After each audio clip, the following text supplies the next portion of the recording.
Well, in day one here in Germany, it was all about the tyres. Not about the rear tyres, but about the front tyres. That was the main talking point of day one, free practice 1 and both free practice 2, really telling us quite a bit about what could potentially happen here at the track. Now we have a nice selection here of tyres. Now I'm going to show you first of all, this is the medium front tyre, so that is it's not quite the hardest we've got here, but it's the hardest that was used today in the afternoon session. We'll get on to who did that, where and when.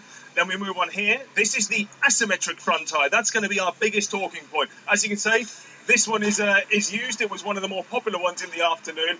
And then we have here a new soft tyre, but this was quite heavily used in the morning session. Now, let's try and explain the differences a little bit. Now, both of these tyres, the soft one and the medium tyre, they are both symmetric. So essentially they have the exact same construction, exact same compound, all the way around. So if you look at it from this angle, this tyre is exactly the same all across this part here. Okay?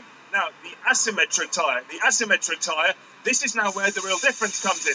Essentially imagine that the softer tyre and the medium tyre got together, and this is what they've created. Now, if you look at it this way, imagine we're going in that direction, okay?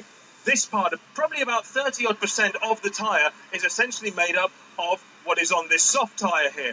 The other 70%, so all of this is basically the medium tyre. Okay, now why do they do that here at the Sachsenring? Well, basically, turn number 11, you're coming along, you've got a succession of its 7 left-handers coming up to it, always getting faster, very, very fast left-handers, and then you bank it into the very, very fast turn number 11, over 200 kilometers an hour in 5th or 6th gear for these guys, and they're rolling over onto that with what's essentially, I don't want to say a cold tyre, but a much cooler tyre than they'd be hoping for, just because the bike's been lent over like that for so much time. It's not such a big issue on the rear because obviously that has all these horsepower going through it, so it generally maintains good temperature. So what did we learn from today? Well, in the morning, most of the guys left on the soft option front tyre. It was only Marc Marquez who then did do a run on the asymmetric one.